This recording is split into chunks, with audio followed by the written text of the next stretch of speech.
વચનામૃત આજે વૈશાખ વદ પાંચમ છે, શનિવાર છે, તારીખ 17/5/2025 વર્ષ છે.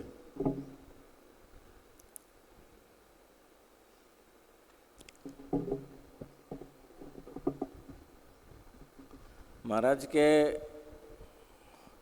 શ્રીમદ ભાગવતની વચનામૃત 7મું છે, સારંગપુરનું.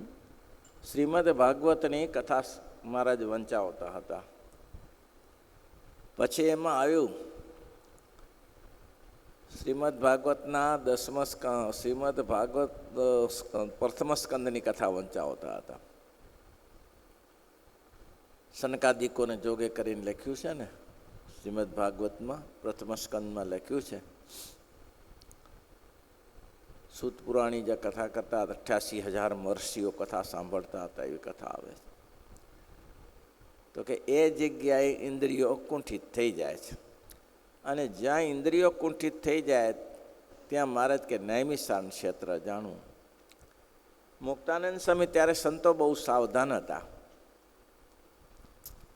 તરત પ્રશ્ન ઉપસ્થિત થતો હતો. અત્યારે સારું છે, કોઈને પ્રશ્ન ઉપસ્થિત થતો નથી. પ્રશ્ન જ ઉપસ્થિત થતો નથી તો પછી શું કરવાનું? વિદ્વાનો બધા. આ વાર્તાને સાંભળીને મુક્તાનંદ સ્વામી પૂછે, હે મહારાજ, મનોમય ચક્ર તે શું છે ને એની ધારા તે શું છે? કોઈ જગ્યાએ રસકસનો બોર્ડ મારેલા હોય, આઈસ્ક્રીમનો બોર્ડ મારેલો હોય, અહીંયા આઈસ્ક્રીમ મળે છે, અહીંયા પ્લોટિંગ વેચાય છે, એના બોર્ડો બધા આવે છે. પણ ભાઈ કોઈ જગ્યાએ જોયું નહીં હોય કે અહીંયા સંત તમને મળશે એવો બોર્ડ છે કોઈ જગ્યાએ? સાધુના પાટિયા નહીં હોતા. સારા જ્યોતિષકારને કોઈ બોર્ડ મારવા પડતા નથી, પણ સારાની પાસે તો લોકો દોડે જ છે.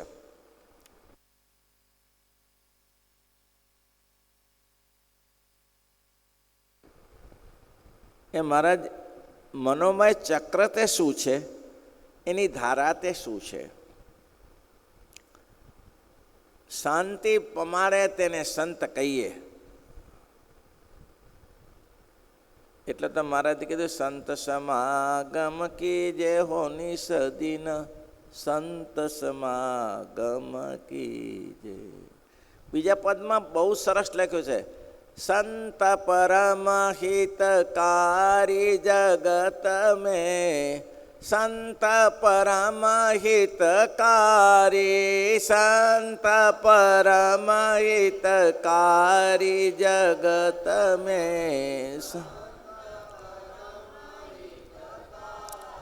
એ પ્રભુ પદ પ્રગટ કરાવત પ્રીતિ, પ્રભુ પદ પ્રગટ કરાવત, એ ભરમ મિટાવત ભારી, ભરમ મિટાવ જગત મહી, સંત પરમ હિતકા. એવા સંતોને બોર્ડની જરૂર નથી. સ્વરૂપાનંદ સ્વામીને છે, વ્યાપકાનંદ સ્વામી જગન્નાથપુરીમાં સંપર્ક થયો. ગમે ત્યાંથી મહાપુરુષને મુમુક્ષુઓ ખોડી લે છે, કે ક્યાં સંતો છે ખોલી લે છે. મુમુક્ષુ હોવો જોઈએ, ભગવાન ભજવો. આ એક જ ચિંતા છે માણસને. દેહ છતાં સવાર પડે, નાસ્તો કર્યો, બપોરે જમી લીધું, સાંજે જમી લીધું, ઊંઘી જાઓ. આ પ્રક્રિયા છે. પણ જ્યારે એમાં વિચાર આવે કે આ નથી શું, પણ આ તો રૂટિન થઈ ગયું, હવે શું, આ ક્યાં સુધી ચાલશે? આ ચક્ર ચાલશે ક્યાં સુધી? એને પોતાને પ્રશ્ન ઉપસ્થિત થવો જોઈએ. પેલા કાગડાને એને કાગડીએ કહ્યું ને, એની માએ કહ્યું કે બેટા, આ માણસો માત્ર શત્રુ છે, એટલે એ જો પથ્થર ઉપાડવા નીચે નમે તો તારે ઉડી જવાનું, નહીં તો મારે પથ્થરી દો. અને કાગડા ઉડી જ જતા હોય. હા, તો કાગડાની માએ કીધું. કાગડાએ પછી પ્રશ્ન સામેથી કર્યો એના બચ્ચાએ કે મમ્મી, એવું હોય? તો કે કેવું? પથ્થર ઉપાડવા નીચે નમે ત્યારે આપણે ઉડી જવું? ઘણા લોકો ખિસ્સામાં પથ્થર લઈને આવ્યા હોય તો શું થાય? ખિસ્સામાં પથ્થર નીચે નમે જ નહીં તો ચાસ, પછી આપણે શું કરવું? કાગડી કે હવે જા, જ્યાં જવું હોય ત્યાં, હવે કોઈ નહીં રોકે તને. પ્રશ્નમાંથી પ્રશ્ન ઉપસ્થિત કર્યો. મુક્તાનંદ સ્વામીએ પ્રશ્નમાંથી પ્રશ્ન ઉપસ્થિત કર્યો કે મનોમય મન તે શું અને એની ધારા તે શું? વિચારજો વચનામૃત 7મું, મનન કરજો, નિધિધ્યાસ કરજો. સંત સિવાય સમાગમ ત્રિગુણાતીત ફેરત તનુ ત્યાગે ત્રિગુણ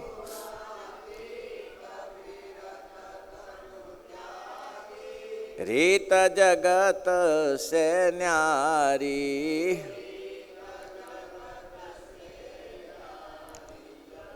તમય સંત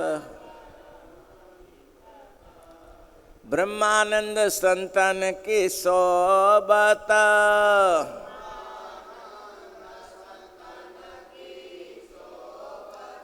મિલતા હે પ્રગટ મોરારી મિલતા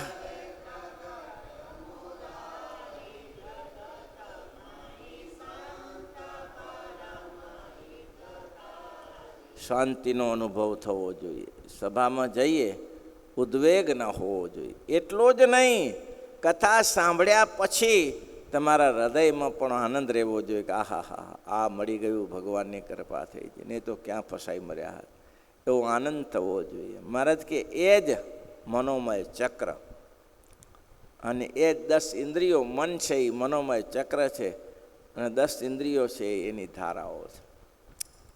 ગુણાતીતાનંદ સ્વામી કે આ નિરંજન સ્વામી પાસે બેસીએ ત્યારે અંતઃકરણ ઠાડું ઠંડુ થઈ જાય છે. તો કે એની પાસે બરફ હતો? તો કે ના ભાઈ, બરફની જરૂર જ નથી. એની પાસે બેસીએ એટલે બધા વિચારો શમી જાય છે, એકદમ શીતળ શાંત થઈ જવાય છે. કેમ? તો કે એના ગુણ એવા હતા. નિરંજનાનંદ સ્વામી એટલે મહારાજે જે એકલમળ સંતો કરેલા, 64 સંતોને એકલમળ કરેલા, એ એકલમળ કરવાની પાછળ હેતુ એવો હતો કે મહારાજ નિયમનું પ્રકરણ બહુ ફેરવતા હતા. આજે જુવારની ખોરી જુવાર ખાઓ ને, આજે મકાઈ ખાઓ ને, આજે આ કપડાં આવા પહેરો ને તેવા 108 પ્રકરણો ફેરવેલા. હવે એમાં આ સંતો ટકી શકે એવા ન હતા. કેમ? શારીરિક તંદુરસ્તી સારી ન હોય. નિયમમાં પહોંચીને મહારાજ ઘણીવાર કે જાઓ શિયાળામાં ખોલે શરીરે જંગલમાં બેસો. હવે શિયાળામાં તકલીફ પડી જાય ને પછી મહારાજ એમ કે ગરમીમાં ઋતુમાં જાઓ ખોલે શરીરે તાપમાં બેસો. પછી એવા પ્રકરણ ફેરવે કે આખો દિવસ પાણીમાં બેસી રહો. તો આવા બધા પ્રકરણો તો એ બધા સહન નહોતા કરી, શરીર સહન ન કરી શકે. એટલે પછી મહારાજને એવા 64 સંતોને એકલમળ બનાવ્યા કે તમે તમારી સાથે રહેવું અને ભજન કરાવવાનું. મહારાજના જ સાધુ. આ એકલમળ સંત નિરંજનાનંદ સ્વામી સત્સંગને વાસ્તે મારવાડ જેવા પ્રદેશમાં નીકળી ગયા. મારવાડ તો નહીં, ગમે તે જગ્યાએ, ગુજરાતનું ગમે તો કોઈ લખ્યું નથી કે આ જગ્યાએ ગયા, પણ ફરતા ફરતા ત્યાં ગયા. ગરમી ખૂબ હતી હારી, અને ગરમીમાં સહન થાય એવી ગરમી નથી. પાણી મળ્યું નહીં, ખોરાક મળ્યું નહીં 2 દિવસથી. બહુ થાકી ગયેલા. પછી તો અંધારા આવવા લાગ્યા. પછી મૂર્છિત થઈ ગયા, ચક્કર આવ્યા ને પડી ગયા. હવે ચક્કર આવ્યા ને પડી ગયા એટલે સામે એક ઝૂંપડી હતી. પહેલી મેં વાત કરેલી હશે કદાચ. ઝૂંપડી હતી. ઝૂંપડીમાં એક બ્રાહ્મણ હતો અને એ બ્રાહ્મણ વડતાલનો હતો. અને વડતાલમાં પોતાના સગા ભાઈને ધાર્યું મારીને મારી નાખેલો. અને પછી ગામના લોકોએ બહિષ્કૃત કર્યો એને બધાએ કે આવા હત્યારાને રખાઈને બ્રહ્મહત્યા કરી છે. એટલે હવે એને ક્યાંક જીવવું તો પડે ને, લોકો મારી ના નાખે. એટલે પહેલાં લોકો મારી નાખતા એને, હવાને મારી નાખો એટલે બીજાને ખબર પડે કે આવો ધંધો ના કરે. એ જંગલમાં ક્યાંક પડ્યો રહેતો હશે. તાપ ભયંકર, વૃક્ષની છાયા નહીં, રેતી તપે અગ્નિની જેવી. ત્યાં નિરંજનાનંદ સ્વામી નીકળી ગયા ફરતા ફરતા, મુમુક્ષુને શોધતા શોધતા. મુમુક્ષુને શોધતા હતા. અત્યારે તો સારું છે, મુમુક્ષુ ગુરુને શોધે. પણ તે દિવસે મહારાજે સંતોને કહ્યું શોધો મુમુક્ષુ. ગયા તો પડ્યા એટલે ધબધેને પડી ગયા. એટલે પેલા ઝૂંપડીમાં બ્રાહ્મણે અવાજ આવ્યો એટલે એ દોડ્યો કે શું થયું. જ્યાં આવ્યા ત્યાં ખબર પડી સાધુ છે. બાથમાં ગાલી લઈ ગયો ઝૂંપડીમાં. પોતા બોતા મૂક્યા, શરીર થોડું ઠંડુ કર્યું અને માથે પોતા મૂકીને પછી પાણી મોઢામાં નાખ્યું. સંત સ્વસ્થ થયા. અને શું બોલ્યા? જા ભાઈ જા, તે મારી સેવા કરી, તે મને બચાવ્યો. જે મને મારતી મહારાજની મૂર્તિનું સુખ મળે છે એ તને મળે. હવે આ ક્યાં? ઓલો બ્રાહ્મણ કે મહારાજ ખોટા આશીર્વાદ આપો છો. કેમ? એ નહીં શક્ય બને. તો કે કેવું નહીં બને? હું તો હત્યારો છું, મારા સગા ભાઈને મારીને આવ્યો છું. એ તમે કહો એ ક્યાંથી મેળવે છે? ભગવાનનું દર્શન તો ક્યાંથી? સ્વામી કે મેં કીધું એ થશે, મેં કીધું એ થશે ભાઈ, ચિંતા ન કર. સારું, થોડા દી રાખ્યા, સ્વામીને સ્વસ્થ કર્યા. પછી સ્વામી કે હવે હું વડતાલ જાઉં છું. તો આવું છે? તો હું સ્વામી વડતાલનો જ છું. તો ચાલ ત્યારે. તો કે મારે હવાય નહીં, ગમવાળા ધોકા લેશે બધા, જાણીતો છું. સ્વામી કે કોઈ ધોકા નહીં લે, ચાલ ને ભાઈ. તો બંને સંતો ગુરુ ચલો આગળ ગયા. વિશાળ સભા ભરીને બેઠેલી, વચમાંથી રસ્તો, આમો રસ્તો. અને સ્વામી નિરંજનાનંદ સ્વામી શ્રીજી મહારાજને ચરણ સ્પર્શ કરવા પહોંચી ગયા. એની પાછળ આ ભગતે પહોંચી ગયો. પણ જ્યાં પહોંચતા પહોંચતા તો પહેલી વાર આવ્યો, રાડો રાડી થઈ ગઈ. બારે કાઢો, બ્રહ્મત્યારો છે, બ્રહ્મત્યારો છે. ત્યાં રાડો કરે તે મહારાજનું ચરણ સ્પર્શ થયું અને સમાધિ થઈ ગઈ. હવે હું બારે કાઢે? મહારાજના ચરણ સ્પર્શ થતાની સાથે સમાધિ થઈ ગઈ. હવે ક્યાં બારે કાઢે? અરે ગજબ થઈ ગયો. આને સમાધિ, ખાટકીને બ્રહ્મત્યારાને સમાધિ હોય પણ થઈને? તરત પ્રશ્ન પૂછાયો, મહારાજ પુણ્યશાળીને તો સમાધિ થાય, પુણ્યશાળીને તો સમાધિ થાય, પણ પાપીને સમાધિ થાય? મહારાજ કે તમે જેને પાપી સમજો છો એ પાપી નથી, ને તમે જેને પુણ્યશાળી સમજો છો એ પુણ્યશાળી નથી. બાહ્ય દેખાવે કરીને કોઈ પુણ્યશાળી થઈ જતો નથી, અને બાહ્ય દેખાવે કરીને પાપી થઈ જતો નથી. પણ આ તો જાણીતો છે, સગા ભાઈને મારી નાખેલો પાપી જાણીતો છે. સ્વામી કે મહારાજ કે હશે, એને સગા ભાઈને મારી નાખ્યો, એને પ્રાયશ્ચિત કર્યું, જંગલમાં રહ્યો, પણ એના આના બ્રહ્મત્યાનું પાપ તો પોચી જન્મે છૂટે નહીં. પણ એમાં કોઈક મહાપુરુષનો સમાગમ થઈ જાય. એને જે નિરંજનાનંદ સ્વામીનો સમાગમ થઈ ગયો અને નિરંજનાનંદ સ્વામીની સેવા કરી, તો મહારાજ કે એનું કામ થઈ ગયું ને, એ સમાધિનિષ્ઠ થઈ ગયો. હવે આ જે સમાધિ લાગી છે એને આજીવન રહેશે. બોલો. એટલે કે છે કે જ્યાં મહાપુરુષો હોય પછી સાધુમાં હોય નહીં. આપણે પહેલાં કૃષ્ણ ભગતની વાત સાંભળી હતી, ભક્તની વાત સાંભળી હતી 15-20 દિવસ પહેલાં, કે એક બેન પરણીને બીજા ગામથી આવી, પણ એક કુટુંબ હતું, એને કોઈ સંતાન નહોતું, એ કુટુંબમાં કોઈ સંતાન નહોતું. એટલે ભગવાનને બહુ ભગવાનના ભક્ત માનસી કરે, પૂજા કરે, ભગવાનની ભક્તિ કરે, અખંડ મહારાજની મૂર્તિમાં રહે, પણ મનમાં એક સંકલ્પ રહ્યા કરે, વિધવાપણું સારું નહીં.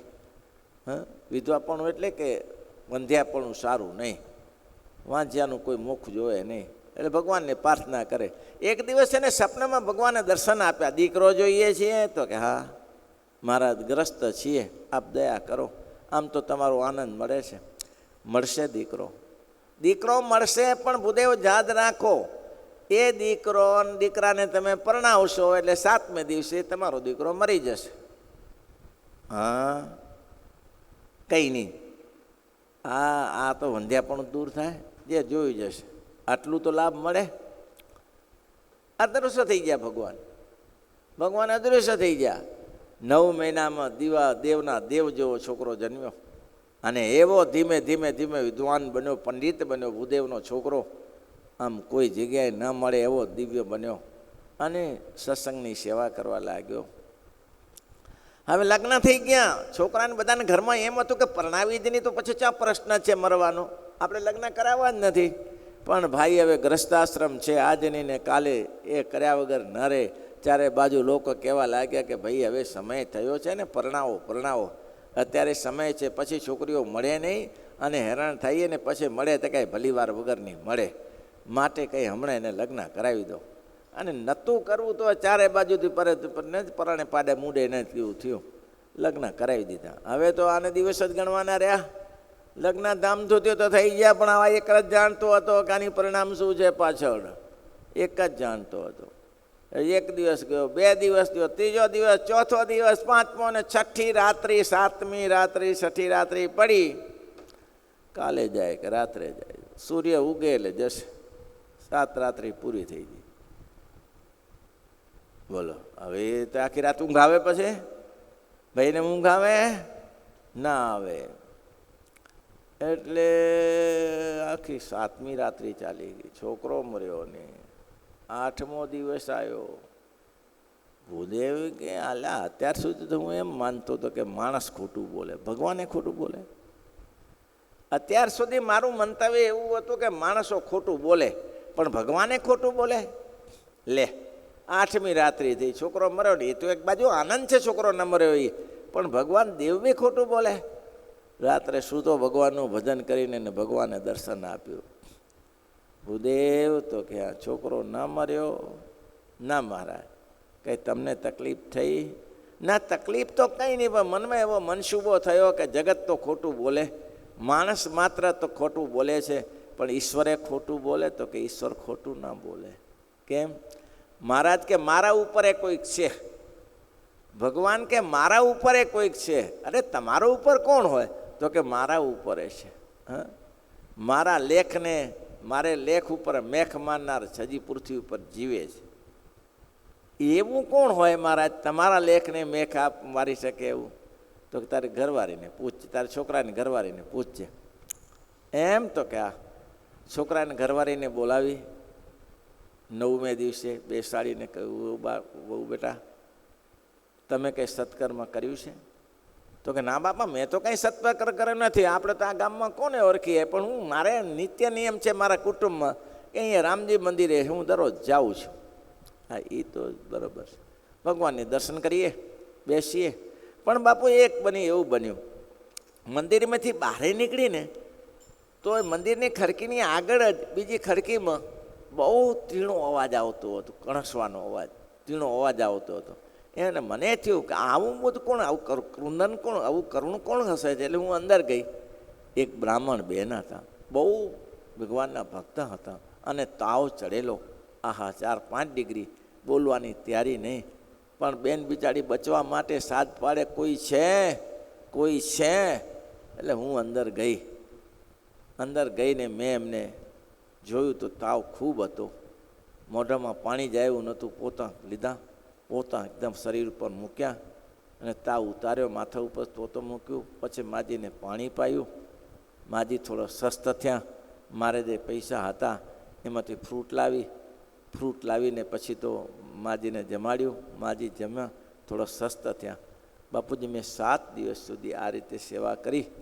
7 દિવસ પછી તો ઘરેથી કંઈક મગનું પાણી લઈ જાઉં, કંઈક મગ બનાવી જાઉં અને એને માજીને રાજી કરવું. એમ થાય કે આવા વૃદ્ધા છે બિચારા, કોઈ સેવા કરનાર છે નહીં.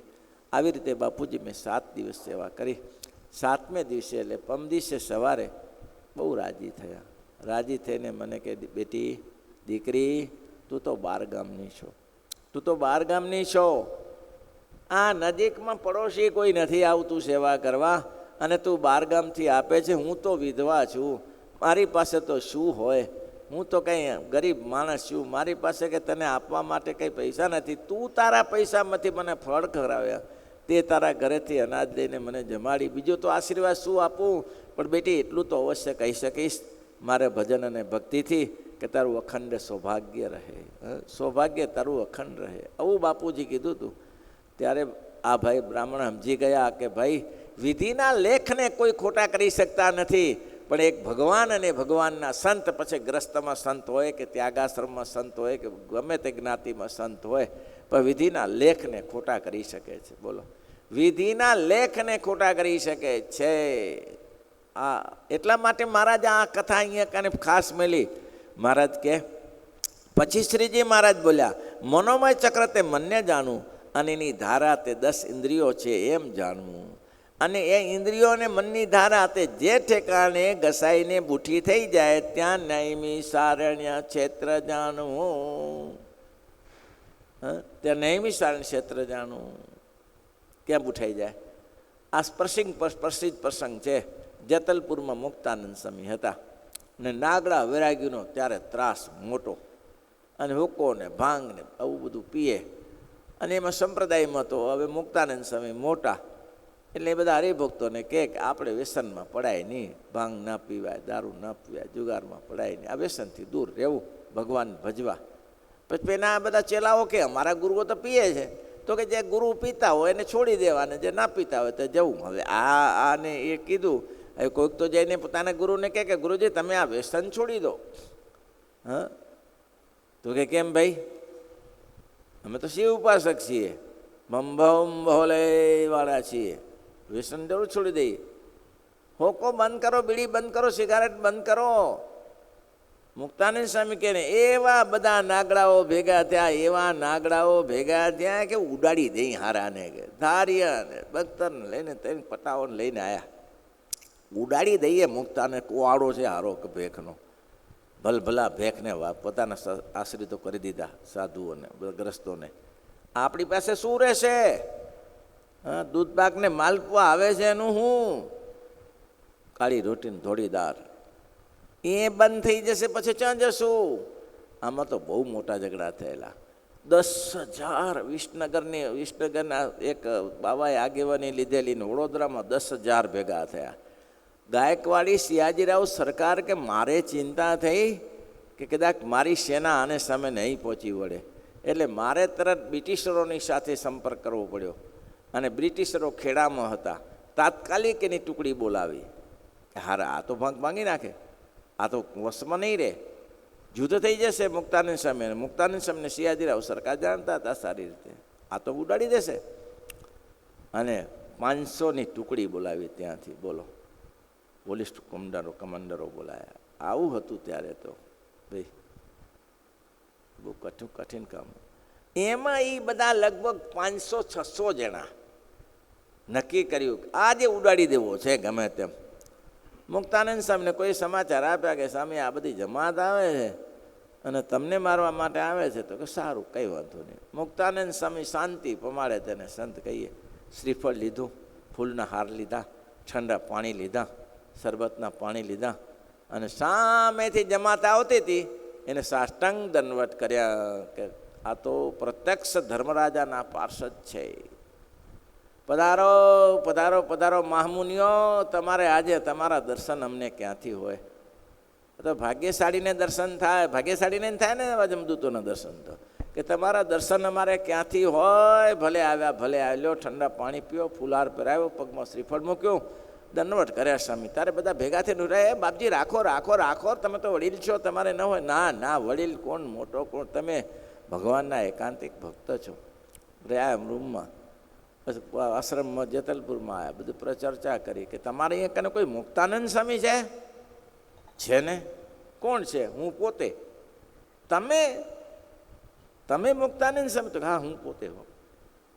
બીજો કોઈ હોય? તમે નહીં, તમે તો મહાન ભગવાનના ભક્ત છો, તમારા માટે તો કંઈ વિચારણા જ ના હોય.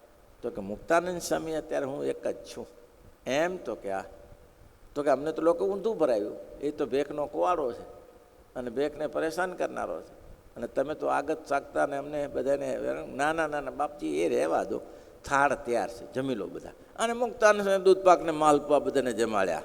રાજી થઈ ગયા કે આવા સાધુને મારી નાખ્યો હોત તો મહાપાપ લાગત. ભાઈ, આવા સાધુને મારી નાખ્યો તો મહાપાપ લાગત. આને મરાય, આવા સાધુને સામે કાંઈ કરાતું હશે કે? હા, તો એ કોને શાંતિ પમાડી? ચક્ર ખસી ગયું ને ત્યાં આવીને, મનોમય ધક્ર ત્યાં મનોબળ બંધ થઈ ગઈ, મનની વૃત્તિઓ, ઇન્દ્રિયોની ધારાઓ કુંઠિત થઈ ગઈ ત્યાં આવીને. જે કરવા આવ્યા ત્યાં ના થયું, બીજું થયું બધું. શ્રીપતિ શ્રી